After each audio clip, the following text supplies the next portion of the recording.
Nikoh uy egasining katta o'g'li bilan tuzilgan. Men rozi bo'lmadim. To'y kuni qochib ketdim. Otam meni avtovokzaldan sudrab olib keldi. Bu odam men bilan edi. Endi albatta turmush qurgan erim. Angliyadan qaytib. Bu qishloqda oliy ma'lumotli kishi.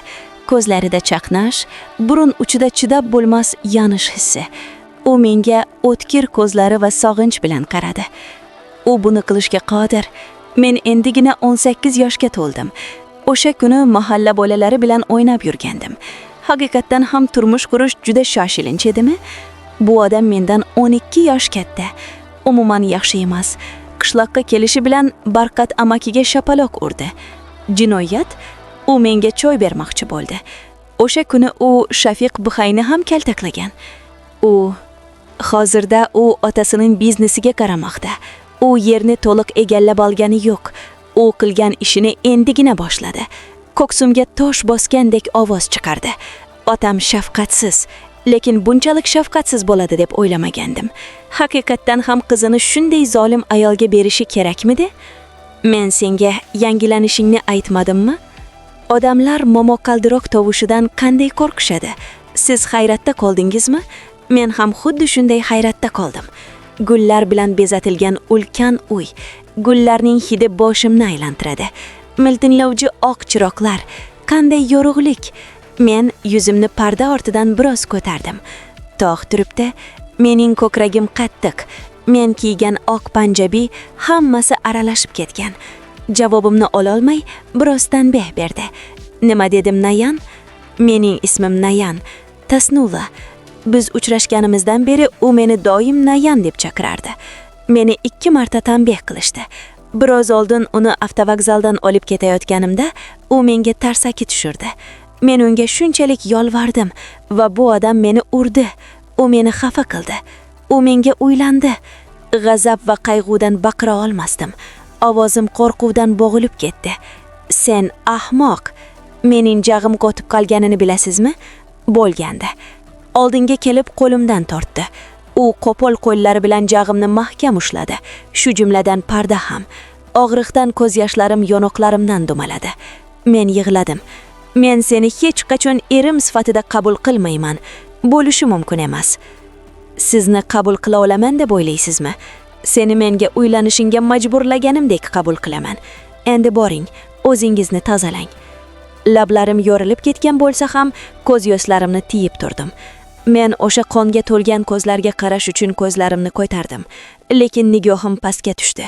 Bu ko'zlarga qaray olasizmi? Tasnuva. Oldin va keyin boshqa nom yo'q. U otaning 5-farzandidan keyingi oxirgi farzand. Qiz bola. Otaning 5 farzandidan faqat Tasnuvay qiz tug'ildi. Agar hisoblasangiz, u boshqa birodarlardan ko'ra ko'proq sevgiga loyiq. Lekin negadir Digu sohib Tasnuvani yoqtirmaydi.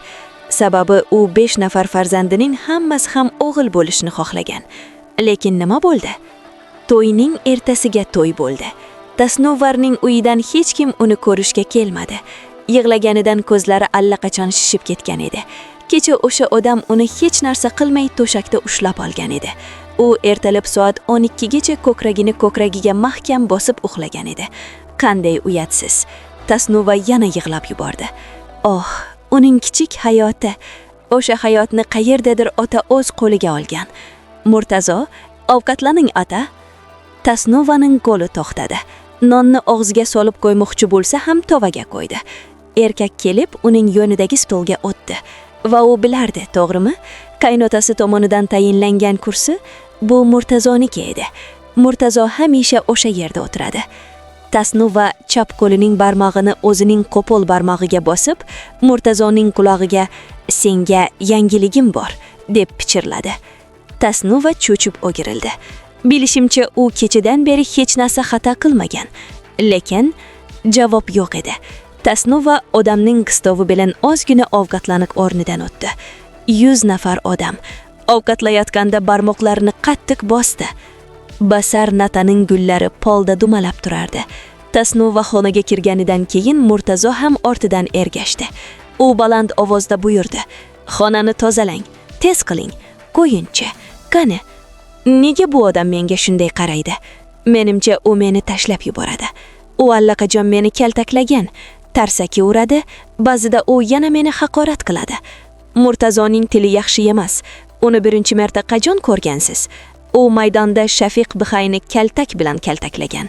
Juda ko'p suiiste'mollar. U qonga bo'yalgan oq ko'ylakda turmushga chiqdi. Keyinchalik otasining iltimosiga ko'ra u panjabi kiydi. Uning yuzi qora soqol bilan to'laydi. Biroz lab ko'rindi. U labini qimirlatib juda xunuk ohangda dedi: "Shunday qiling, Nayan." Tasnova jasoratini yig'di. U qattiq ovozda rad etdi: "Nega senga o'xshagan shaytonni lishtishim kerak?" Shundan keyin Murtazo uni boshqa ogohlantirmadi. Tasnovani ko'tarib hovuzga tashladi. Tasnova suzishni biladi, lekin u turib ololmaydi. Murtazo zinapoyaning tagida turibdi. U uni yeyotgandek ko'rinadi. Shining, u g'azablangan. Suvdan chiqqanida uning yuziga shapaloq uradi. Tasnova qo'rquvdan, charchoqdan, holsizlikdan titramoqda. Hovuzdagi suv sovuqmi?